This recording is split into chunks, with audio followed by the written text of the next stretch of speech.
All right, folks, Steve Austin here. Now, I know a lot of you are gamers, and I'm betting some of you even got a new PlayStation 4 or Xbox One system. And before you go drop any more of your hard-earned cash on games, why don't you try the games before you buy them? That's what Gamefly.com gives you, the chance to try them before you buy them. It's just like going to test drive a car before you drive the damn thing. Find out if you like a sumbitch. And here's why you definitely want to go to Gamefly.com right now. It's for the free 30-day trial. Yeah, that's right. I said free 30-day trial. So you can try Madden NFL 25 or Assassin's Creed or whatever the hell game you want. They got just about anything you can think of. And then decide if you really want to buy it for whatever system you have. Go to Gamefly.com. That's Gamefly.com. And use the code PODCAST to get a free 30-day trial. You heard me right. That's a free 30-day trial at Gamefly.com. Just use the promo code PODCAST. And hey, that code again is PODCAST. The following program is a PodcastOne.com production. He started in a small town in Texas. Worked his ass off to become one of the most famous wrestlers of all time. We're going to take care of business tonight, and that's the bottom line. And now he's dominating the world of on-demand audio. And he's doing it for the working man. This is a damn good outlet for me to spew the bullshit off my brain. Yeah! This is Steve Austin Unleashed.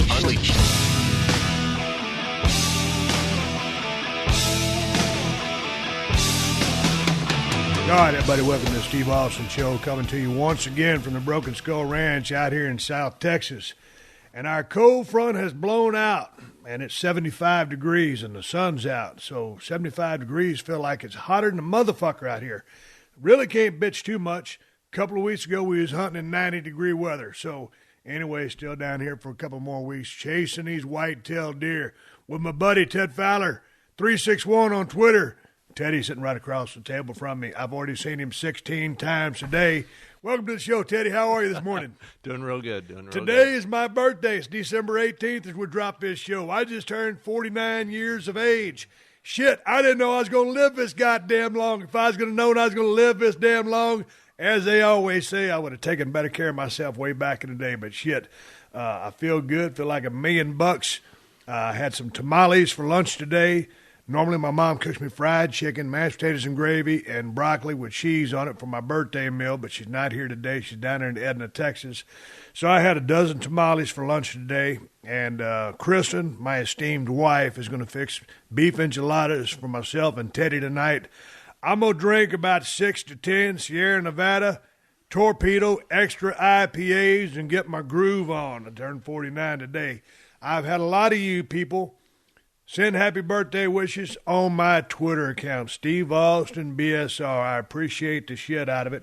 I had a damn good time entertaining all you son of a bitches, and appreciate you following me on Twitter, listening to the show, and all that bullshit. And before I get going too much, we're going to ramble on what's going on out here at the Broken Skull Ranch with deer season. But if you guys have any questions, comments, or suggestions to make this show better, do not hesitate to open up your little fucking computer, your laptop, your smartphone device, and email me at questions@steveaustinshow.com. I need to hear from you. I do this show for the working man, working woman. If you motherfuckers got a way to make this son of a bitch better, I want to hear about it, goddammit. Shit, don't be afraid. Bust out your goddamn computer. Send the brother email. Back it down a little bit, Teddy. You can see which one of us drank a pot of coffee, which one of us took our alpha brain, which one of us is ready to open up a can of audio whoop-ass for a worldwide audience. People been sending emails in, Teddy, from all over the world. I still got this one motherfucker from China. I think he's ribbing me. And he keeps sending me these emails, and they're in Chinese with them little kind of gimmick letters. You've seen Chinese handwriting before, right? Yeah. You got a fortune cookie. You dig Chinese food down there in Rockport, Texas. Anyway, this motherfucker's still sending those emails, and people keep sending me emails saying, hey, if you just go to Google Translate, you can drop this document in there and find out what the fuck he's saying. But I don't want to know what he's saying, Teddy. I just like looking at the little gimmick characters, because then the rib will be over. It'd be like David Copperfield telling me how he does every one of his goddamn tricks. I don't want to know. What's happening with you today? You got any good news? You got any funny stories, any horror stories, nightmare stories? You got any kind of story at all for this worldwide audience? No, not yet. Okay, Ted Fallon 361. We're going to send him on out the door. Yeah, wish you could stay longer. Yeah. Boy, I tell you what, it's been good having you out here. Appreciate you stopping by the show. Don't let that door hit you on the ass on the way out, please. Hey, check it out.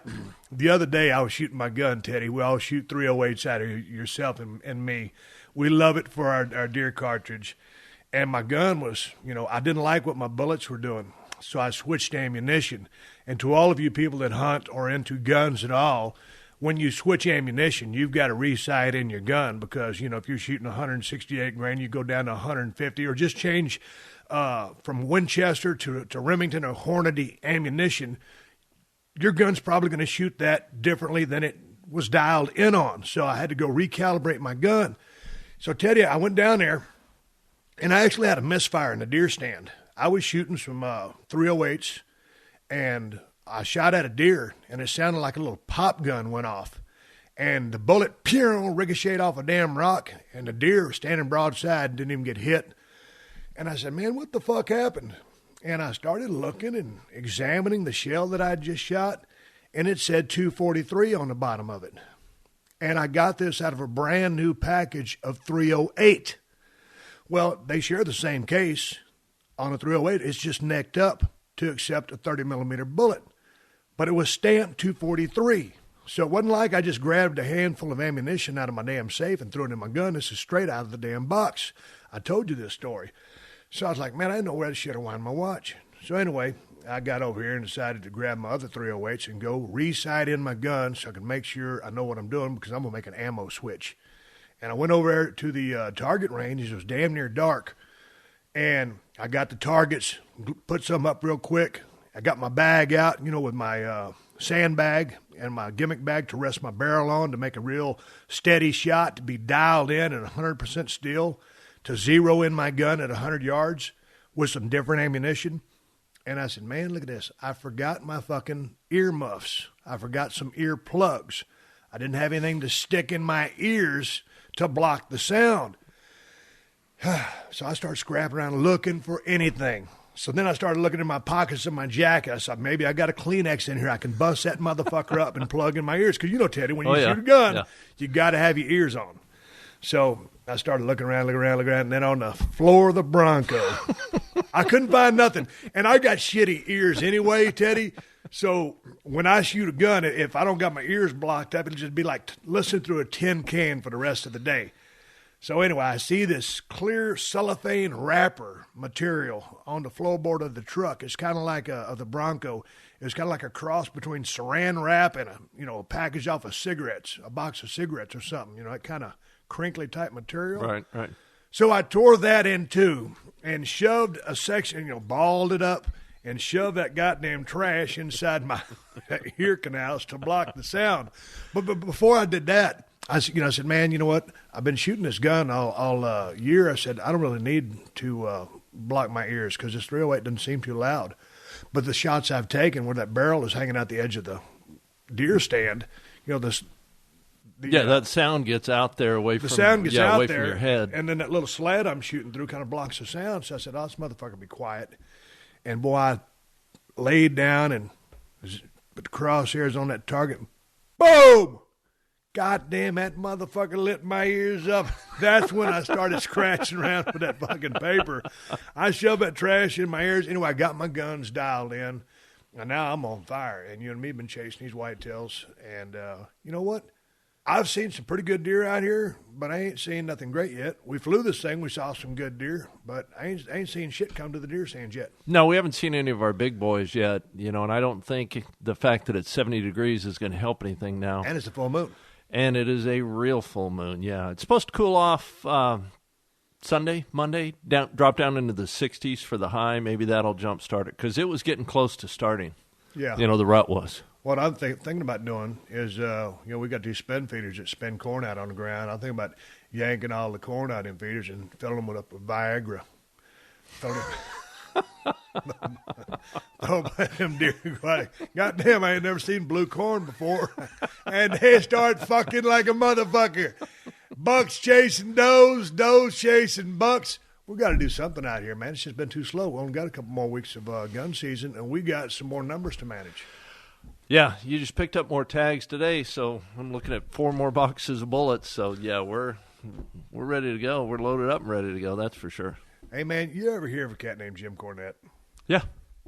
One of my favorite managers of all time. That motherfucker, when I was back in Texas watching NWA, WCW, whatever the fuck it was, and the Midnight Express come out there, and here comes Jim Cornette in them shitty-ass suits carrying a tennis racket, and that sumbitch would start running his mouth to no end, and we just watched a YouTube video of him talking some premier trash. We're just over there chuckling our ass off. I used to want to just climb through my TV screen and put a foot in this motherfucker's ass. I loved him. And so Jim, I know he's listening to my voice, that it means that he was doing his job extremely well. And the thing that we were talking about, Teddy, was he just talks so goddamn fast, makes all of his points make perfect sense, never stutters, never stammers, and is always just a lightning bolt of conversation. Oh, he's a million miles an hour, and those eyeglasses he's wearing, those are, Elton John, in the 80s. Yeah, beautiful. Yeah, he was telling me a story the other day. I tried to talk to Jim Cornette. I did. I talked to him for over 2 hours a couple of weeks ago, and the call note recording system I was using for my Skype only recorded his voice, and it did not record mine, so it was like he was having a conversation with a ghost. And so it was like a textbook interview. Kind of started off in chronological order about how he got his start, blah, blah, blah, all the way through the end. And so this time, I didn't want to go over and just have the same exact conversation with him because I already did that. And so this time I said, Jim, we're going to call this motherfucker in the ring. It's just going to be what it is. And we just started talking, and I really enjoyed my conversation this time with Jim Cornette, probably more so than the first time I interviewed him. And the thing about it is, we've talked now on the phone for about 6 or 8 hours, just calling to shoot the shit to try to, coordinate our time spaces so we can, finish up this damn interview and get it right. And I did. I captured every bit of it. But every time I get on the phone with Jim, we talk for a fucking hour. You can't have a short conversation with the guy because we just start talking about the business, and one thing leads to the other, and he's talking and I'm talking. It's like 2 old fucking veterans shooting the shit about life on the road and working, and him being on the outside of a 20 by 20 ring. So anyway, I got Jim Cornette coming up. I think you guys are really going to dig this interview. He's off the cuff. He's Jim Cornette. He's one of a kind. He'll shock your mind. What if someone put that in a song? That'd never work. So anyway, we got Jim Cornette hanging on the line. But before I bring him in here, Sherry's Berries. That's right, Teddy. That's it. Sherry's Berries. I love me some Sherry's Berries. And my special deal ends this Friday. That's tomorrow. So go to berries.com and get them for just $19.99. Use my promo code UNLEASHED. And hey, double the berries for just 10 ducats more. That's berries.com. Promo code UNLEASHED. Dig it. Check it out, Ted. I order them for my wife so I can eat them for myself. Giant dip strawberries for $19.99. Please, it don't get no better than that. Okay, with that being said, love me some Sherry's Berries. You had some the other day. Don't you sit here and look. Yeah, you had some. You dug them too. So without any further ado, we're going to bring in my main man. The man with a loaded tennis racket all the way from Louisville, Kentucky, the hills of Kentucky, somewhere in motherfucking Kentucky, my main man, one of my favorite managers of all time, Mr. Jim Cornette. I'm talking to Jim Cornette here on the Steve Austin Show. Thanks, everybody, for tuning in. And I just wanted to shoot the shit a little bit with Jim, and I'm going to tell Stacy to leave his shit in the show. God dang, Jim, this is the Unleashed show. Everything flies on this show. What's that? Let me say this. We did a 2-hour podcast and the technical problems came up, and we've had 2 or 3 hour-plus phone calls in the last couple of weeks that would have made good podcasts if we recorded them. So now we're recording this, and hopefully everything's going to work, and this will probably suck. It will probably be boring. So No. This ain't going to be boring because I just want to start off with, let's go back to the other show because, man, we talked for 2 hours, and there's some good shit in there. And when I got that thing back and, my gal sent me an email that, I can only hear the parts of Jim Cornette. You were not on the show. And what had happened was Skype was stopped supporting third-party recorders or whatever, the one that I was using. And so it didn't record nothing that I said. It recorded shit you said. It didn't record a goddamn thing I said. I mean, so you would think that it would at least recorded me and not you, but it was vice versa. And it don't make a fuck anyway because half of a conversation was half of a conversation. Yeah. And my gal said, well, I can go in there if you can go in there and kind of, just re-ask your questions on your recorder, and I can double them in because my gal is just the best in the world at splicing stuff together and making chicken salad out of chicken shit, which is what she does with every single one of my shows. But it just wouldn't have had the same feel to it because of the way we talk. Right. It wouldn't have had the flow. And the thing is that you called me a couple of days afterwards, and the first thing I said was, "How you doing, Steve?" And you said, "Well, I'm pretty fucking shitty." And I was like, "Uh-oh." And I actually said as a joke, I said, "Don't tell me the show got erased." And you said, "Well, half of it did." Yeah.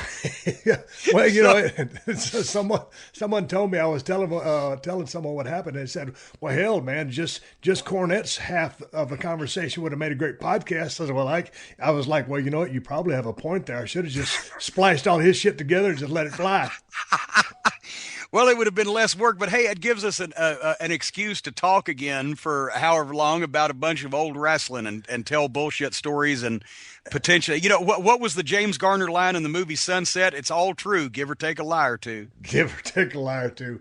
Hey, man, before we get cranked up just shooting the shit, and that's all this, we're going to call this motherfucker in the ring, Jim. I don't have any notes in front of me.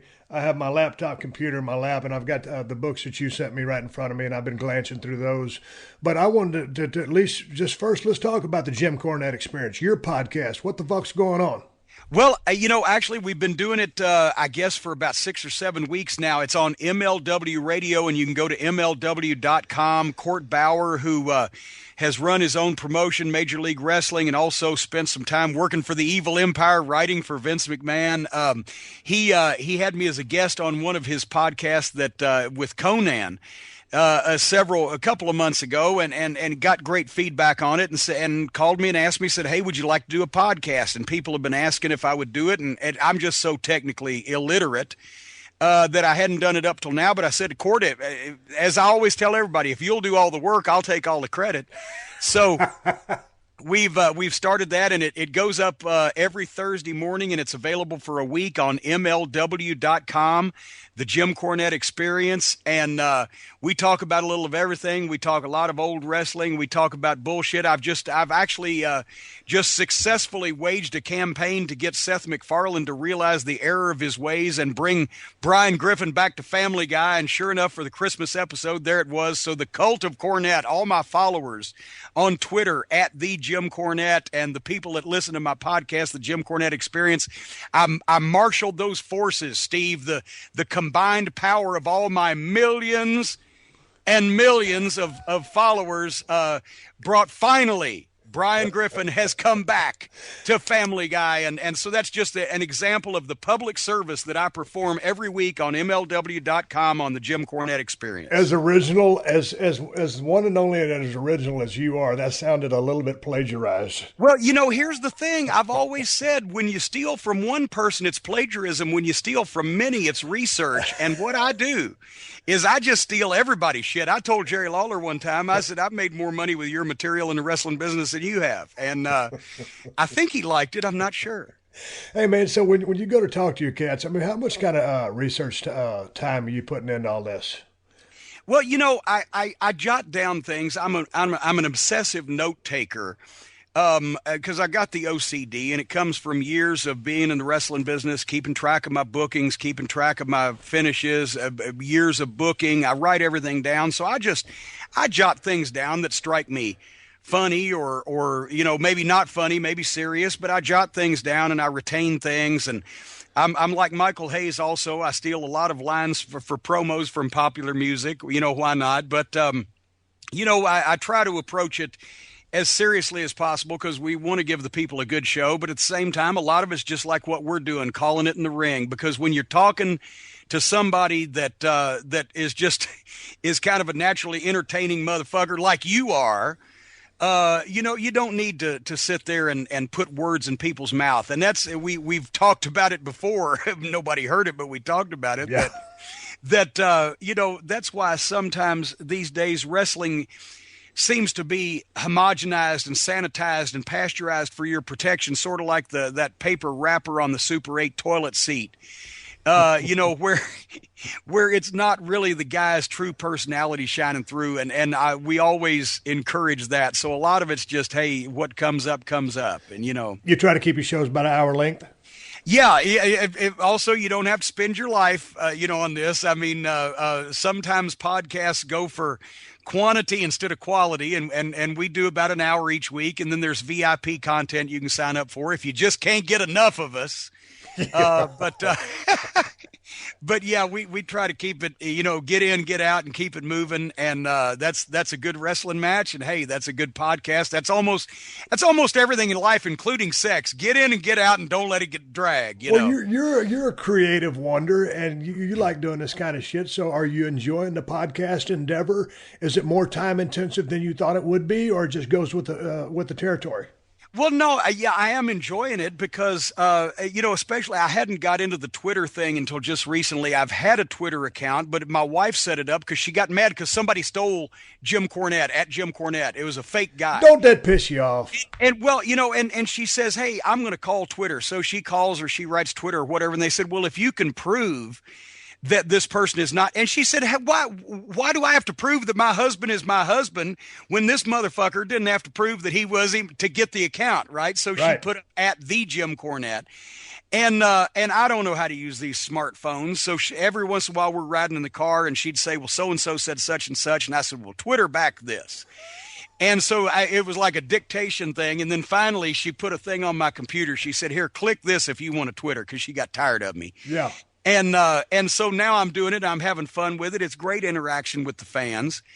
And so I'm doing the Twitter thing. And with the podcast, you know, we're having fun with it because it's a way to talk to your fans and to get the, you know, the word out about things that you're doing and just get your opinions out there. And I'm gratified that people enjoy it. And I get great feedback. It's funny or it's thought provoking or whatever, much like I'm sure, you know, you do. And also at this point in our lives, I may not be quite as successful as you are. My movies aren't coming out, you know, every fucking week like Stone Cold's are. But at the same time, I can sit here at the Castle Cornet on the outskirts of Louisville, Kentucky, and broadcast my wisdom to the world. So how can you beat that, especially for a egotistical son of a bitch like I am? You know, I started my Twitter account a couple years ago, and I remember, I guess I was living out in Los Angeles, and I remember when Twitter first came out, and I started reading about it as a social media thing.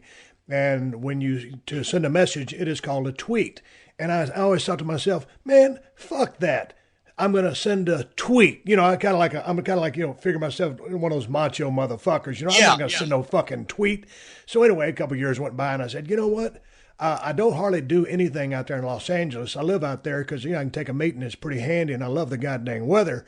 So anyway, you know, it ain't like I got to live in L.A., but since I am out there, I don't do fuck all. I don't go try to get my picture taken by TMZ and say I'm going to be here and all that other bullshit. But I need some way to maintain some type of communication with my fan base. And so I started mine a couple of years ago. And I fall in love with it. And, you know, I try to read every single mention that I can and go over my tweets every day. And I try to stay active in it and promote all my stuff. But I just enjoy talking to the people. And, you know, cats like you and me are basically in the same age category. And you and me have been going down the road for a long ass time and now talking about these smartphones. You remember back in the day, Jim, back when we was first getting out on the road, man, we didn't even have no fucking cell phones. If you wanted to stop and make a call, you stopped at a truck stop at Denny's or, you know, Waffle House, whatever, you got your ass on a payphone and you started dropping quarters in that motherfucker, or you call somebody collect, or the high rollers had a calling card. So you just put your number in and talk to a sumbitch. Times have changed since we've been on the the road. Would you have ever figured it would have come as far?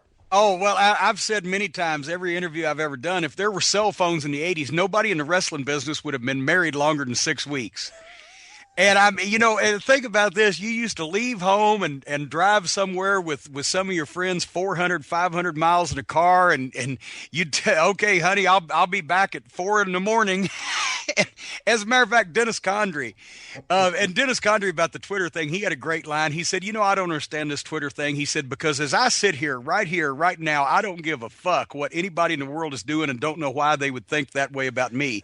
But Dennis actually, in the olden days, and he not to the lovely lady that he's married to now and has been for 20 years, but in his previous life in the wrestling business, sometimes even if he was off, he would take his bag, leave home.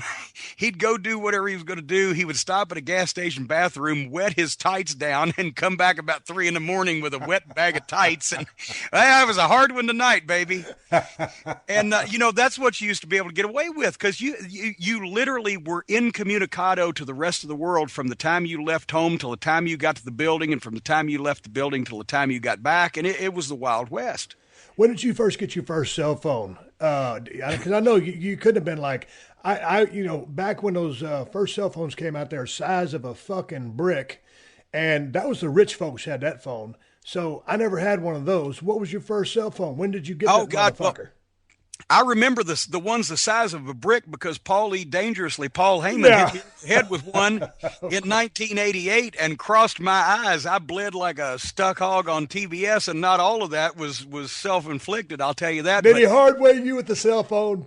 Well, but I told him I said, hit me over the head with this, motherfucker. Because one thing that Paul E would do is sometimes he'd hold up, especially he wanted to try to throw an artful punch, and his punches looked like shit. And I said, just hit me in the side of the head. Don't hit me in the face. Hit me in the side of the head and hit me hard, because elsewise none of it, we're backing up here. But to answer your question, I guess it was probably about 96 when I moved up to 96, 97, when I got up to Stamford and was working in the office and, had to be in contact with people. I got the first cell phone, and I've, never enjoyed them. I've got bad hearing. I got hit by lightning when I was on a landline one time. Hey, man, you were telling me that story the other day about your hearing not being so good in one ear. What happened when you got hit by lightning? I mean, it's a stupid question to ask. But what the fuck happened to you? What did that feel like? Well, I'll tell you, I was living in my house in Morristown, Tennessee, outside of Knoxville. I was running Smoky Mountain Wrestling, and I was on the phone when a thunderstorm came up one day, and I was talking to the widow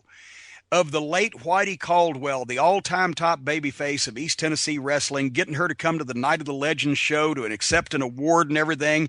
And the thunderstorm is raging outside, and suddenly lightning hit my house. And at the same time, not only did all the power go out, it fried one of my TVs and fried my refrigerator, blew some of the light bulbs and the lights, but also it was like somebody had fired a gun off next to my head and punched me in the side of the head at the same time. And I went over on the couch and the phone flew up. And the next thing that I was aware of was walking around in a circle in my office, dazed, and my ears were ringing. And all the power was off, and I said, well, I guess I got to go to the town now. And I just jumped in the car and went to the town. And it wasn't long after that I discovered that I have good hearing in a quiet room, right? But my left ear is my better ear. My right ear, which was the opposite one that was on the phone, is not good. And if I'm in a crowded, loud situation, I cannot discern one sound from another. So if I'm at a bar or I'm at a loud place and somebody's talking to me, I just generally, if they're smiling, I smile and nod because I can't hear fuck. Dude, that's the same thing I do. I always get some people, they want to meet at some loud-ass restaurant for a damn meeting, and I can't hear a goddamn thing. It's the same thing. If everybody's laughing, I'll do the same thing. Or, I'll just tap out. I won't say a goddamn thing. I'll just sit there and eat my food. And, hey, man, I told you guys, I said, I can't hear a motherfucking thing. If you want to meet somewhere quiet, I'll fucking chip in this thing. But I can't hear, so I got to be in a quiet place if you want to talk business. Yeah, and it's funny, Bobby Fulton of the Fantastics. One time we were having a match gosh, I guess it was for an Atlanta TV taping, WCW taping, and some way or another, he and Bobby Eaton got screwed up on a spot coming off the turnbuckles, and Bobby Eaton landed on Bobby Fulton's head, that is, and come back in the locker room, and Bobby Fulton went up and thanked Bobby Eaton, said thank you, and Bobby said, for what? He said, well, really, he said, I haven't been able to hear out of that ear in the past couple of years, and some bitch, when you landed on my head, my hearing popped back in. Was he shooting? He was shooting. Oh, God. Hey, let's talk about the Fantastics for a second. I don't think a lot of people give those guys the credit they deserve. Man, those guys, Tommy Rogers and Bobby Fulton was a hellacious tag team.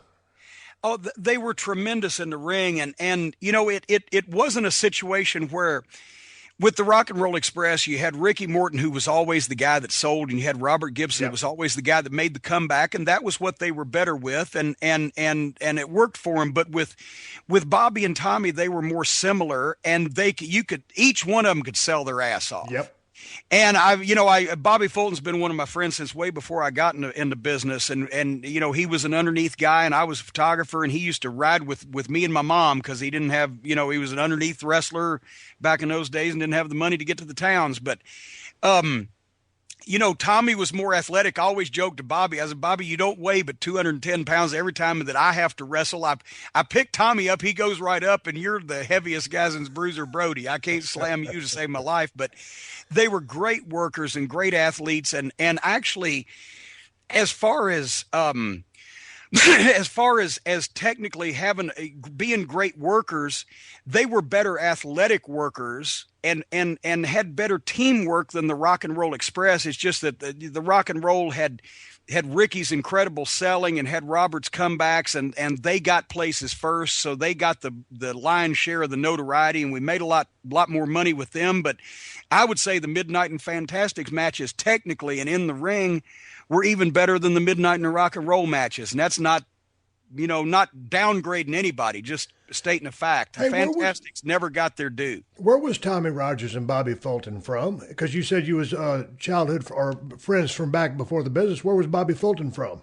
Bobby's from Chillicothe, Ohio, and he started working at the time. They didn't call it independent wrestling; they called it outlaw wrestling. Right. It wasn't the recognized territory in the area, but he started as an outlaw wrestler when he was 16 years old, I guess, and worked in that capacity for 3 or 4 years till finally he got a spot with Jerry Jarrett in the Memphis territory. And Tommy Rogers also actually was, I believe he's originally from Florida. He lives out in Hawaii now, so he's smarter than all of us. What's he doing out there?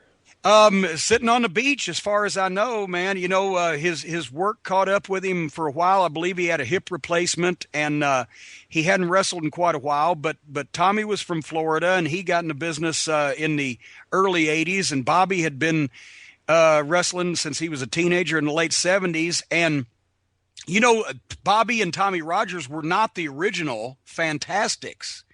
Now, here's a little trivia for you. Great.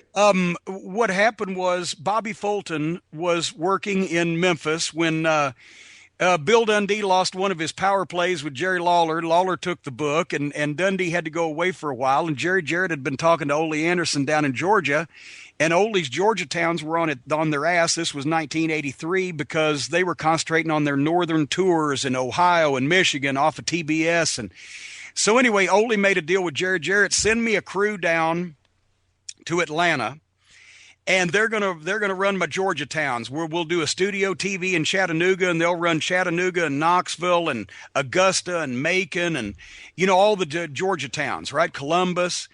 And so the fabulous ones, Stan Lane and Steve Kern, were such a hot team. God damn, they were a great tag team too. Yeah. Oh, they were tremendous, and they'd gotten over so well that basically Jerry sent Bill Dundee down to be the booker, and sent Bobby Fulton and Terry Taylor down to be the Fantastic Ones, which was a rip-off of the Fabulous Ones, and sent me down to be the top manager. I was all of 9 months in the business. I'm going to be the top heel manager, and I'm going to manage the Angel Frank Morrell and Norman Frederick Charles III, who was an old Royal Kangaroo, hadn't wrestled in several years, but was an old friend of Dundee's from Australia, and Jerry Lawler's cousin Carl Fergie.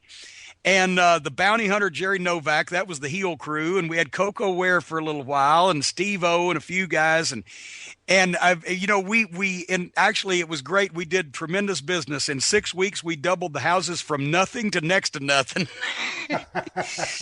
And then finally, Ole came in one day. We were shooting promos at TBS for this off-brand fucking circuit. And Ole came in.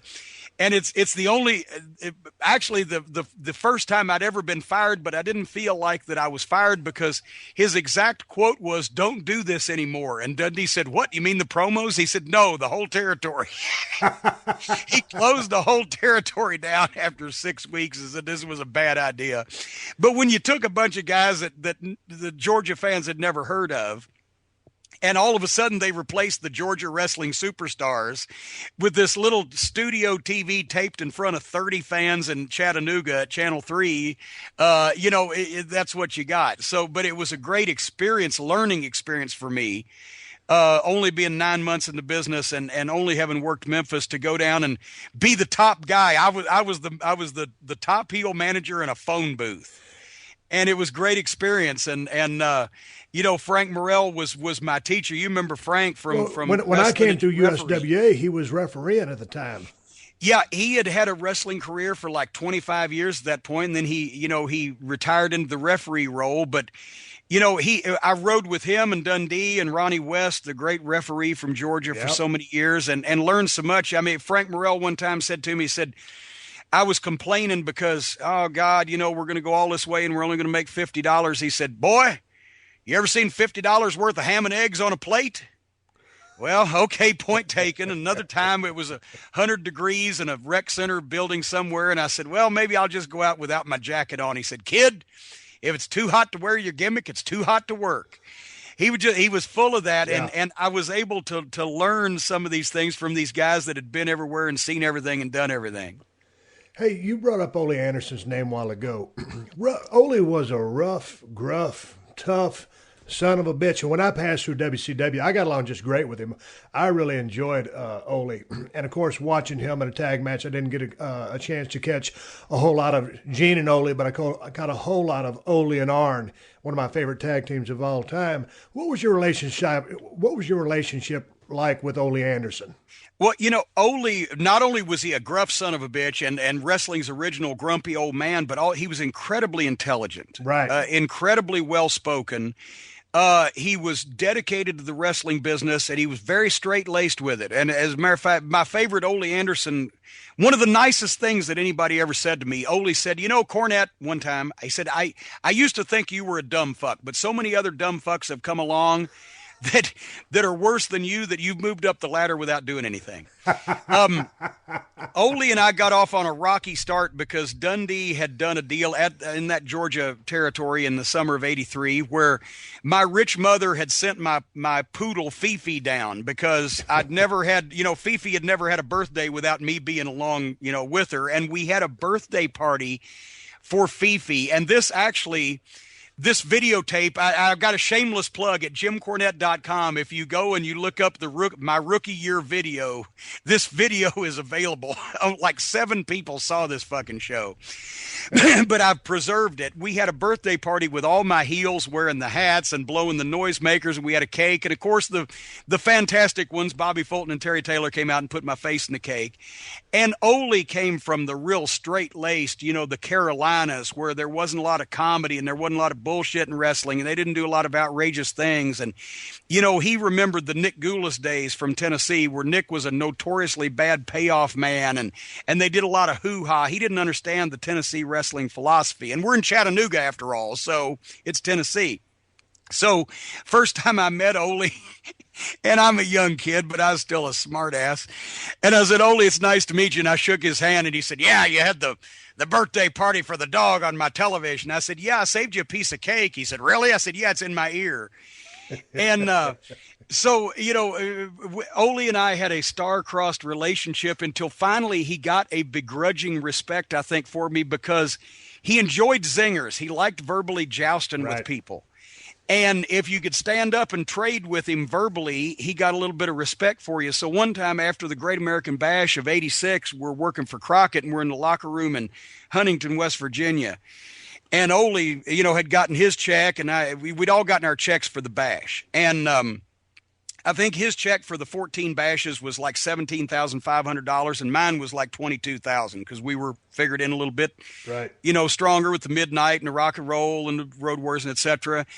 And he said, you know, goddamn, it's a sorry state of affairs when I've spent all my life trying to uphold the honor of wrestling and working all my life and blah, blah, blah. And we'd worked against Baby Doll. That was the thing, 6 man's me against Baby Doll. And he says, a sorry state of affairs when a bitch and a fat manager make more money than I do.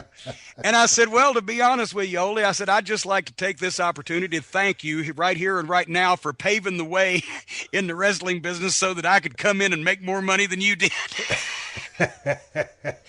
Well, goddamn it. The thing about Ole was he was one of the best cussers I've ever talked to. He just uses the same standard words that we all use, but for some reason, coming out of his mouth, it's pure platinum. Well, it was like the father on the Christmas Story. He worked in profanity the way other people work in oils. And that's the thing is you know, Ole, despite the profanity, he was, like I said, an incredibly intelligent guy. And real smart. He could make his point, but he punctuated the points in profanity to be alliterative, so that the guys would listen to it at the same time. He was making a very intelligent point, but he was making sure that they listened to it. And you know, that was and plus one of the great promo men of all time, still to this day, the promo that he did on Atlanta TV on TBS after he turned on Dusty Rhodes in the cage in the Omni, which I was at that match, and there were literally fans trying to climb the cage to get into it, to get it at the Andersons. You know, that was one of the great promos that I used to give the guys in Ohio Valley Wrestling tapes of, to say, if you want to draw money verbally in a wrestling business, this is how. Right.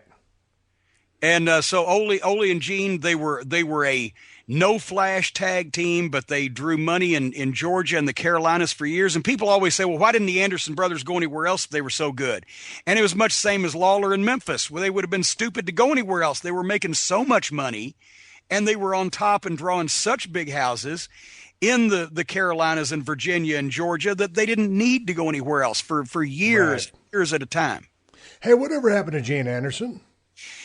Gene passed away. Gosh, it's been probably the late 90s, but you know, Gene, he was the original Anderson brother. Right. And after he had to retire, I want to say he had a stroke. But he always had the twitch, the Gene Anderson twitch, which just added to his character. He had a muscular twitch in his neck. But he segued from in the ring to a manager for Crockett, and then later on worked in the office. He's the guy that ran local promos every Wednesday. He would travel to the towns, and still, you know, even when he was out of the ring, even to the day he died, he had incredible grip strength. I mean, not close to Danny Hodge, not Danny Hodge-like, but he had incredible grip strength, and he knew the pressure points. And I've seen him take the Barbarian with his middle finger and his thumb and grip the Barbarian. He would come up to guys and just grip them on the elbow, and he knew where to get it. Right. He would have the Barbarian down on his knees saying, please, Gene, please, Gene. And Gene would say, tell me you're a faggot. Tell me you're a faggot. I'm a faggot, Gene. Please let me go. Oh, Jesus. Hey, is there any truth to this? I was at WCW at the time, and Dusty had the book. And I don't know if you know this or not, that when Dusty was going to make, what was it, Big Tugboat Taylor? Fred? Typhoon. Fred Ott. Yeah, Fred Ott. He was going to make him the Shockmaster. And then they did the deal on the, was it the pay-per-view or was it television? Flash, it was even worse. It was live and free on TV where everybody could see. Yeah, live, free on TV. And anyway, Shockmaster, whatever happens, he trips and falls through the wall and blows the big, unveiling of his character. But wasn't Ole Anderson indeed the voice of the Shockmaster? Well, he may have been. I know he was the voice of the Black Scorpion for all that time, because that was one of the more ill thought out angles where they had a Black Scorpion that they were going to unveil, and they actually didn't know who the Black Scorpion was going to be from one moment to the next. But the story that I got, I had left by then, but the story that I got was that the Shockmaster with that helmet on and that elaborate outfit was going to burst through the wall on that segment and just make a big entrance. And they made the wall breakaway, but what they didn't do, didn't tell Shockmaster or anybody else after the run through, there was an actual solid board that was about a foot off the ground that they had reinforced the wall with, and he could have stepped over it had he known. But since he didn't know, he busted through the breakaway wall, but the board that was a foot off the ground tripped him like a tripwire, a jungle booby trap, and he goes face first, and his helmet rolls off, and he falls on his ass. And I think that was a Flair for the Gold, the Flair interview segment, and wasn't it Arn that you could hear? It may have been Arn, but somebody in the background was going, he goddamn fell on his ass. That was Davey Boy. The Davey microphone Boy. was picking up Davey Boy. He fell flat on his ass. He fell flat on his fucking ass. And then you can hear Sid, oh, God. And then Sid starts over-talking him, and then it's a total verbal clusterfuck because they're out of sync, but they're continuing to go forward. It's live television. I remember it going down. I was there. I remember when I got back. I mean, I've watched that clip on YouTube so many times. It's probably, in my opinion, it's the funniest thing that I've ever seen on a wrestling program. Yeah, and boy, you talk about people try to force comedy in wrestling, but in this case, it was very unintentional, and that's the best comedy sometimes. But organic comedy is the best. But that was certainly not planned. But yeah, I remember, as a matter of fact, now that you mentioned it, it was Davey Boy because I was doing the accent and attributing it to Arn. But oh my God, he fell on his fucking ass. It was Davey with that thick Manchester accent. I'm talking to Jim Cornette here. But before we continue on, there's only one day left. That's right. You only got until this Friday. That's tomorrow to take advantage of this special deal from Sherry's Berries. This is the gift that everyone loves to get. Giant dip strawberries. These suckers are so huge and they're covered in milk chocolate, white chocolate, and nuts. And because you listen to the Steve Austin Show, you can send these strawberries for only $19.99. And you can double the berries for just $10 more with the click of the mouse. That's right, with the click of the mouse. Your holiday shopping can be done. It don't get no easier than that, folks. Just go to berries.com. I'll spell it for you if you ain't so smart. BERRIES.com. Click on the microphone in the top right corner and type in Unleashed. But you got to move quick. You got about 24 hours left to take advantage of this deal. So go to berries.com. One more time. BERRIES.com. Click on the microphone in the top right corner and type in Unleashed. And hey, swig a beer for the working man and the working woman out there who support my sponsors and my show every single week. I'm opening up 2 cans of audio whoop-ass for your ass. Family friendly and uncensored, where we throw in everything Teddy, including the motherfucking kitchen sink. Steve Austin, Unleashed. I'm talking to Jim Cornette here. Out of all the stuff that you've done, I mean, you've been on the road for damn ever. With obviously, with all the stuff that you've done with WWE, WCW, NWA, Smoky Mountain, blah, blah, blah, blah, blah. What's some of the most fucked up shit you've seen, Jim, just in the name of just fans doing stuff, shit going wrong in the ring, just total, give me some clusterfuck stories. Oh my God! I can tell you right off the top of my head. Little Rock, Arkansas, one night, Mid-South Wrestling. It's Barton Coliseum. It's the midnight in the rock and roll, and at this point, you guys got to be on fire, right? And we're on fire. Rock and roll.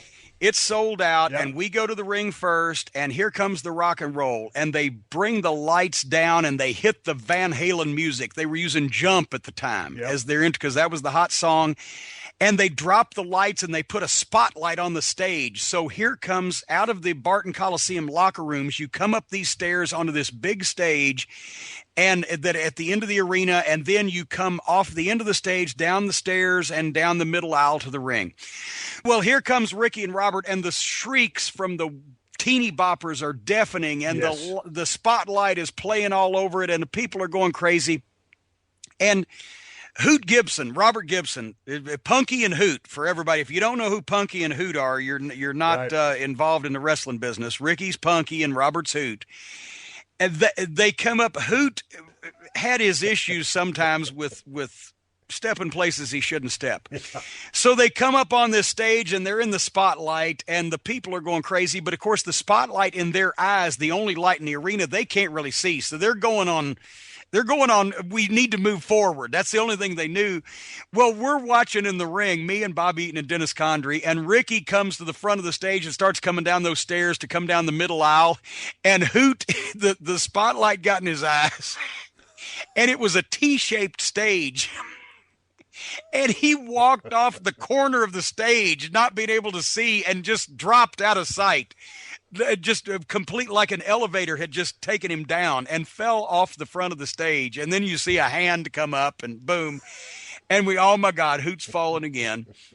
There was another time, the Heavenly Bodies in Smoky Mountain Wrestling were working with Doug and Mike Furness. Now, Doug Furness was a UT football star, was the legitimately set world strongman records. Unbelievable talent.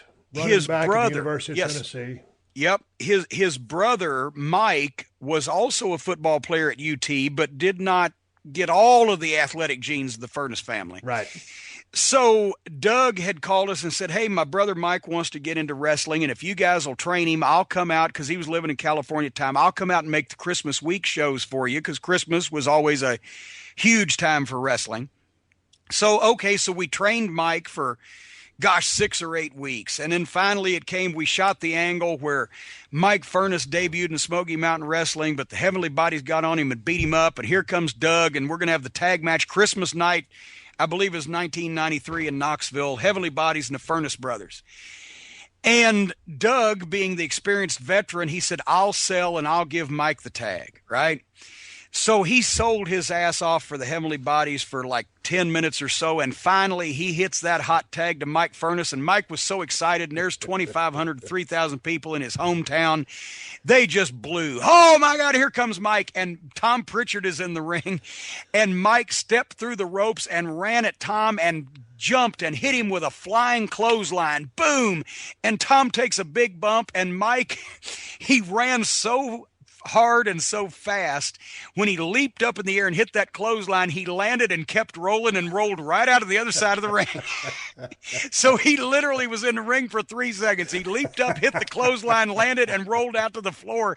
And there's Jimmy Del Rey going, I'm ready to feed, and there wasn't nobody to feed for. And Tom gets up, and then all of a sudden you see a hand from the other side of the ring. Mike, but so the people went, yeah! Oh. Much like Dutch Mantell one time in Tupelo, Mississippi. Dutch was the only, when I was younger, I was very fast. And Dutch was the only baby face that could catch me in the Memphis territory. He was quicker than a hiccup, boy. And Dutch, he would chase me around the ring and just wear me out. Like I was about to turn into butter, and finally he'd catch me and he'd give me an ass bump or do whatever the fuck. Well, in Tupelo, Mississippi, the old sports arena down there used to be an auto body shop, and there was still grease on the floor, and it had rained that night, and everybody brought the water in, and I had rubber treaded soles on my dress shoes because I didn't want to bust my ass, on the slick concrete arenas. Well, I saw him about to slide out, and I start flat-footing it around the ring to get ahead of him. And as he slides out under the rope to chase me, and I start going around the ring kind of flat-footed, running as fast as I could, I got halfway around the ring and looked around, and Dutch wasn't behind me. And I looked out, and I saw a hand coming up. It's always bad when you see one hand coming up. He had slid out there and hit that wet oil on that floor, and wiped out the first row ringside. And I'll tell you one more, and then we'll get off this subject, the biggest fuck-ups. In Memphis, entrances were a big deal back in the old days. Oh, yeah. And Lawler started it. He came out on a white horse, and he was lowered from the ceiling. And, he had all these elaborate entrances. Well, one night they had a 10-man tag team match. It was going to be Jackie Fargo, Stan Lane, and Steve Kern, the original Fabulous One, and his team, the Fabulous Ones, teaming up with Bill Dundee and Jerry Lawler to go against 5 of Jimmy Hart's heels. And they even promoted on the Memphis wrestling show that Saturday morning, said, wait till you see the entrances, folks, because that was a big deal back then. And so I remember that I think they even flipped a coin as to what order the baby faces would come out in, but the heels are standing there in the ring waiting, and we're all in the back watching. And the Lawler comes out. I think he was either riding a white horse or being carried on his throne. And here come Fargo and the Fabulous Ones in a stretch limousine playing their rock and roll music with the spotlights. And Dundee had chosen a motorcycle. Oh. And once again, a spotlight came into play. He started out, and Jerry Jarrett had told him, now, Bill, be careful with that thing, right? Oh, don't worry, mate. So the music, cue the Australian accent. Yeah, don't worry, mate. It'll be fine. I can ride well, he could ride a motorcycle if he had the power of sight, but once again, a spotlight came into play. As he revs up and starts coming down the aisle on this motorcycle in the Memphis Mid-South Coliseum, once again, the spotlight hit him in the eyes and he couldn't see and he lost control and hit a wet spot and slid. And from where all of us in the back, all the heels on the heel side were watching, it looked like people were dying, right? Because he wiped out and they were playing Wipeout. That was his entrance music. Oh, no. He wiped out in that motorcycle and slid up under the front row, and you just saw women just fucking flying and people screaming, and he wiped out. Fortunately, nobody was hurt badly, but he wiped out the whole front row, and he got up, and then they had the 10-man tag, and there was like 9,000 people in the building, and then the limousine was Jerry Jarrett's. He had ridden down there, and Sputnik Monroe's son, Bubba, was his limo driver at the time. And Dundee had ridden, because he was the booker, I believe, at the time, down with Jerry Jarrett from Nashville. So on the way back, Jerry Jarrett got in the back and locked the door and made Dundee right up front with Bubba Monroe. And about halfway to Nashville after the matches, Dundee made Bubba pull over, and he got out and he was knocking on the door, and Jerry Jarrett wouldn't let him in. He didn't talk to him for several days after that. So, but he went ahead and wrestled the match, and he wasn't hurt? Oh, yeah, you had to have the match. I don't know if he was hurt or not, but he wasn't going to sell it publicly. Hey, man, you brought up the name Sputnik Monroe, and yesterday you and me were talking again for about an hour without a recorder being on, and we started talking about tough guys in the business. I've always heard that Sputnik Monroe was a tough son of a bitch. Is that true? You want me to tell you the truth, or you want me to lie to you? Yeah, shoot, straight up. Sputnik was tough in a wrestling context in that he would take the hard ways and he would take the bumps, and nothing was going to fucking prevent Sputnik Monroe from trying to steal the show and have the match of the night. But as far as probably as he was he fought when he was young in the carnivals, and he got in that way. As far as wrestling, he probably couldn't have tied a knot, much less tied up anybody into a knot. But he had that personality. And so as far as actual wrestling was concerned, no, he was not going to give Danny Hodge any runs for his money. As far as just being a tough old crusty bastard that fought and wrestled in carnivals and took on all comers and was a guy who, if it needed a hard way, was right there for it. Yeah, he was a tough son of a gun. But Sputnik was more when you met Sputnik Monroe, he would shake your hand. He'd say, "How you doing? Nice to meet you. Sputnik Monroe, world's greatest wrestler." Sputnik Monroe, the Diamond Ring and Cadillac Man. There's an entire chapter in my book that I sent you, Rags, Paper, and Pens, available at JimCornette.com, about Sputnik Monroe. He still holds legendary status in Memphis. His boots and robe are on display at the Memphis Rock and Soul Museum. Not only because he still to this day, despite Jerry Lawler breaking the consecutive sellout record in the Mid-South Coliseum that Elvis Presley set, despite Lawler being the king of wrestling in Memphis, still to this day, the most people ever to see a wrestling match in the city of Memphis, Tennessee, came to see Sputnik Monroe. And his match with Billy Wicks at Rustwood Park in 1959, his program with Billy Wicks, the hometown hero, was so hot, and that's when they first got Memphis TV, the Memphis TV that's recognized as the lineage up to the glory days. It was so hot they were doing ballpark shows in the summertime on a regular basis to handle the people. And they sold out at 13,000 some, but so many other people were trying to get in that they broke the outfield fences down, and the police and newspaper estimates were over 17, almost 18,000 people in the park to see the blow-off match between Sputnik Monroe and Billy Wicks. And Sputnik also is credited, and with very good reason, for integrating sporting events in the South. Because back in those days, Memphis was subject to segregation. in the Ellis Auditorium. The black fans had to sit in what they called, and this is the reason why it became known that, the crow's nest. Right. And Memphis wrestling was going through a down period when Sputnik came in, and the crowds were down. And Sputnik instantly realized that there was a massive audience that was not being tapped. And so what would he do? He put on his purple suit and his felt hats and his diamond-tipped cane, and he went down to Beale Street. And he was arrested for drinking in the Negro cafes. That's what they called them at the time, because Beale Street was completely black. Right. It wasn't a tourist attraction like it is today. And they called them Negro cafes. And the cops would go in and arrest him, and his crime was drinking with black people. And so that he would do that, and he would get arrested. He was the first white man in the city of Memphis's history to go to court and be represented by a black attorney. They arrested him on charges of mopery, which is an old Southern vagrancy term. Wow. And he would defend him. He had the black attorney to defend him, and he would pay a fine, and it would make the newspapers. So eventually the black citizens in Memphis said, we don't care if he's a heel. We love this guy. He loves us, and we love him. And so it got to the point where the downstairs, ringside and downstairs, would be half full, if that, but they'd be turning them away from the crow's nest. And the smart money says that Roy Welch, the promoter, had something to do with this, but he let the heel take the fall. But regardless of how a good thing got done, they ended up desegregating Memphis wrestling to where that the black folks and the white folks could sit in the same locations, and they didn't have any riots. And as a result of that, it spread to the other sports. So Sputnik Monroe, for all of those contributions, is commemorated in the Memphis Rock and Soul Museum as for his part in not only being a cultural icon in Memphis, but also desegregating sporting events in West Tennessee. Oh. And one more Sputnik story. You're going to love this. Oh, Greg, go for it. After he'd drawn the biggest record crowd in the history of Memphis wrestling, and after he had boxed Jersey Joe Walcott, and after he'd wrestled a bear, he said, what else can I do to get some publicity? So Sputnik's hometown was Dodge City, Kansas.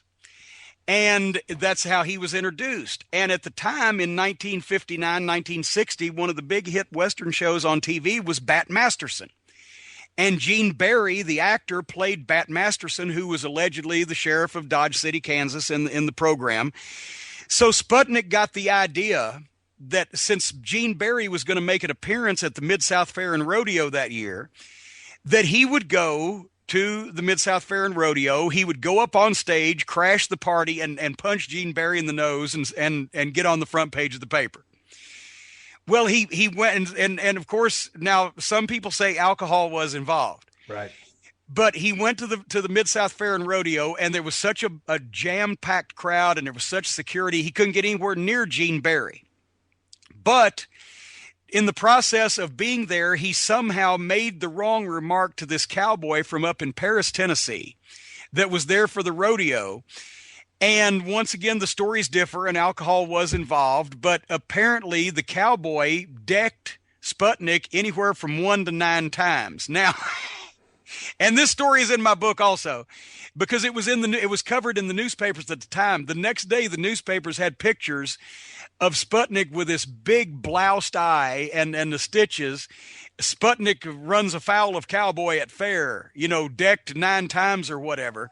Now, Sputnik's story was that he got in a fight with this guy because he said the wrong thing about either a horse or a woman. We're not sure what.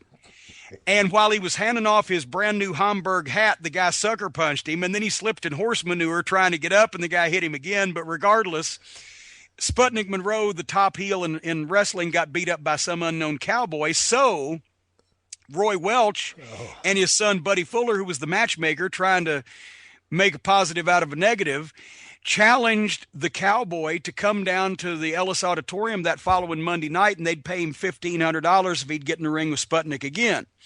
Well, now the cowboy figured, I'm being set up. This whole thing has been a work. I'm being set up. They're going to kill me, so he didn't show up. So Sputnik and the cowboy sold out the Ellis Auditorium for a match that was never going to happen to begin with, and they brought somebody else in that they said was from Paris, Tennessee, that was a friend of the cowboys, and Sputnik beat him and got all his heat back. And at the time, Jesus Christ, commercial appeal on a daily basis, because everybody in town, you can go back to that period of time, the late 50s, early 60s, and Sputnik's gimmick was he had a bleached blonde spot in the front of his hair. Yep.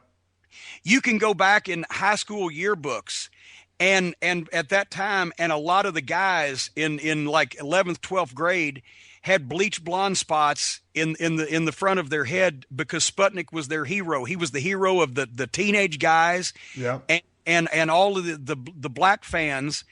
And he used to say, he said, the white people may not like me, and the establishment may not like me, but all those people, their black maid that's raising their kids, they love me. So I've got the kids and I got the blacks, and that's all I need.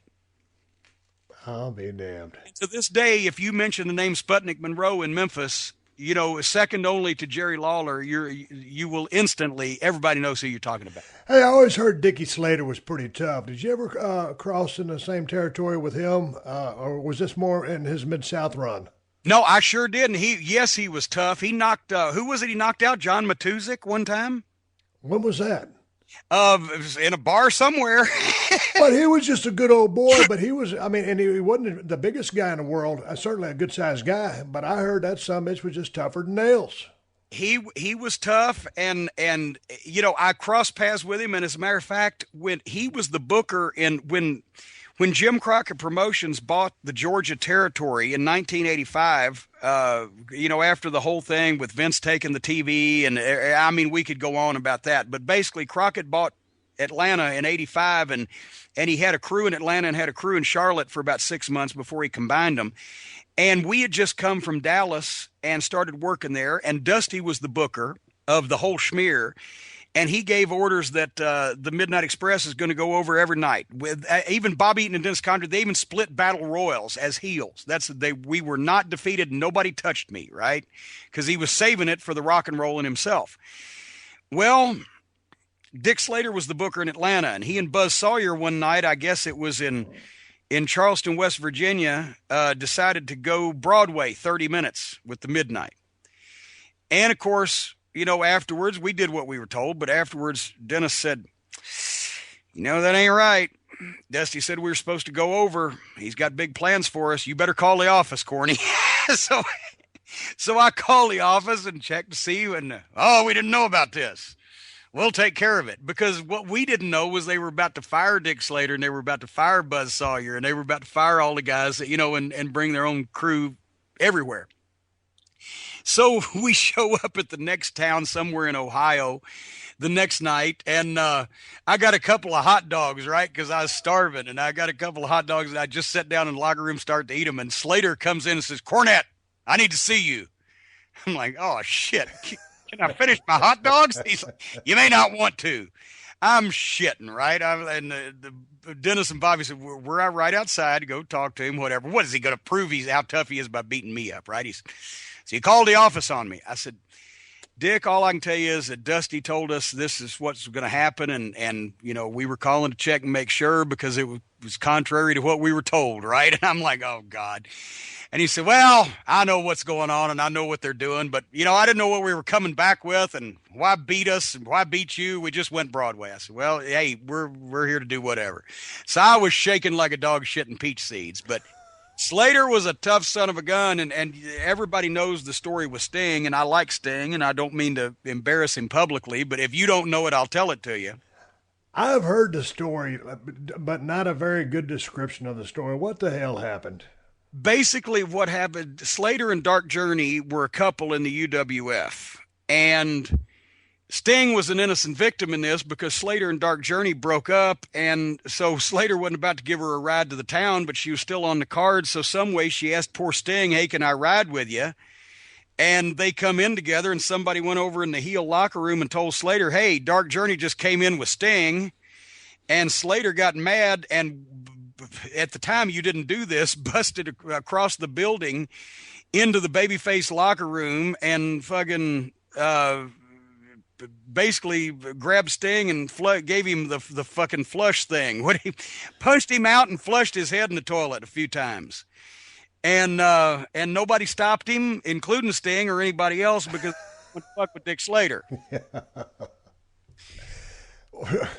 What was the deal? Hey, that when you brought up Dark Journey, the feud with her and Missy Hyatt was it was gold for me. The loaded Gucci bag, those are some badass cat fights. Did you dig all that action back in? Yeah, because back then it wasn't about the divas having their little 4 minute. I'm not trying to knock. It wasn't. No. Yeah, but it was just like two chicks. Two chicks. I mean, women. And they weren't wrestlers; they were valets, but women, and they were getting into real deal badass cat fights, and that was some quote unquote real shit. Yeah, and when Missy Hyatt was it Missy Hyatt that had the loaded Gucci bag because she had the money? Yes. So Missy had that. I mean, the loaded Gucci bag was over with me because I just knew that sumbitch had a brick in that motherfucker. Yeah, and that's the thing is that there's nothing worse. There's nothing worse than having pretty women try to do professional wrestling. Because I'm not being sexist here, but I saw Stacy Keibler one time. She took a kick to the gut, and her legs were so long, and she was so thin. When she bent over to sell it, she got off balance and just fell. Didn't fall down, just staggered backwards all the way across the ring and almost fell through the ropes. The old days of where, Moolah trained these salty females to fight, is long gone. And there's nothing worse than seeing pretty women who can't wrestle try to wrestle, but seeing pretty women who are going to have a cat fight and who really look like they mean it was money. And whether it be Missy Hyatt at Dark Journey, and Precious was part of that crowd, and Baby Doll, my God. Yeah. Baby Doll dislocated my jaw one time in St. Louis. What happened? She was supposed to miss a slap. Did she connect on purpose? Well, but no, she didn't really do anything on purpose. But Baby Doll, people don't know this, was the women's shot put champion in Lubbock, high school shot put champion. And at the time that we were working our deal in 1986 at the Great American Bashes, she was the same height as me, and I had about 10 pounds on her back then. And what was I going to do? Complain that a girl is beating me up? But it was the girl and the manager, and she knocked me out, in a working way every night around the territory. But one time we're in the cage in St. Louis, Dusty and Magnum on her side and the Midnight on my side, and I'm supposed to swing or whatever. She's going to duck, and she's going to swing a slap at me, and I'm going to fall backwards on my ass and run from her, right, to show that I'm a big pussy. She connected with that slap she wasn't supposed to connect with and knocked my jaw out of socket and came back in. But I couldn't chew for 3 days. Oh, that sucks. That hurts when that happens. And another time in Raleigh, we're working with the Road Warriors, and Paul Ellering is supposed to be chasing me around the ring. And this was on television, so I have a great slow-mo of this. She's supposed to run down the aisleway, and as Paul is chasing me, I'm supposed to turn around, and there she is. She's going to hit me with the big knockout punch, right? And it was the same deal as Paul Lee. Paul Lee couldn't hit as hard as she did. But I always said, hit me in the side of the head and just hit me because it's got to look good, right? Well, the aisleway in Raleigh was a long-ass aisleway. Yep. You had to come a ways. And so and Bubba is my bodyguard, and he's standing there, he's chasing Paul, and Paul's chasing me, and I come around the corner, and I see that Baby Doll is nowhere in sight. I figured, okay, I'll just make another loop. So I just made another loop around the ring. And as I'm coming around the second time, I see she's almost there. And I'm like, okay, I'll back up away from Paul now that I've got a little space on him, and I'll turn around and she'll punch me. Well, she was so panicked that she missed her cue the first time. Instead of waiting for me to turn around, she just, at a dead run, punched me head on in the base of the skull. It felt like a mark had hit me with a chair, and my brains exploded. I saw the sparkly things, and you see on TV, they put it back in slow-mo, and I fall into Bubba's arms, and Bubba's trying to catch me, and I go down, and the first thing I remember is, Bubba, big boss man, saying, Jimmy, she hit you hard. But what are you going to do? What are you going to do? All right, Jim, well, let me stop you right there. I got to get this thing wrapped up, so let's pick this up next week. All right, everybody, I want to thank Jim Cornette. It's taken me, a couple of weeks to finally record a session with him. All the bullshit troubles I went through the conversation that he had with the ghost. My damn technology went shits on me, but, whatever the fuck. Finally got it down. You guys are going to hear part 2 next week. It was great talking to Jim because this is a motor mouth motherfucker. I like talking to him. As much fun as it is talking to him on the phone, Teddy, I want to sit down in person and talk to him. And I'm talking about having the Steve Austin show on the road in 2014. So I'm probably going to get my little fucking RV, head to the hills of Kentucky and see if I can talk to this cat in person. I think I'm also going to do a Jim Cornette Experience, his podcast, coming in the near future, so I'm going to keep you guys apprised of that. I know Jim's going to go over to the UK here in the next few weeks or months. You can go to jimcornette.com to check out all his travel, all the places he's going to be. If this motherfucker's coming to your neck of the woods, you better go buy a ticket and go see him, because there's only one Jim Cornette, and I know some of us don't really like to travel too much in an airplane, so if he's going to go to UK, you better catch him one time, because I don't know if he's going to go back. One of the greatest managers in the history of the pro wrestling business. And hey, the Steve Austin Audio Whoop-Ass T-shirt is finally here. You can buy yours now at PodcastOne.com. Just click on the store link. And speaking of supporting the show, I want to thank you guys for linking through the Amazon, through the SteveAustinShow.com to do your shopping, because every time you shop that way, Amazon kicks a few bucks back to the show so that I can keep bringing the audio whoop-ass to you for free each and every week. You can follow me at Steve Austin BSR on Twitter. You can follow Ted Fowler on Twitter at TedFowler361. Check out my bullshit website, BrokenSkullRanch.com. I ain't updated that motherfucker in a long-ass time, but you can still check it out anyway. And as always, if you've got some questions, comments, or suggestions, send them, motherfucker, to questions@SteveAustinShow.com and help our brother out. With my buddy here, Ted Fowler, out here at the Broken Skull Ranch. My name is Steve Austin, and I'll catch your ass down the road.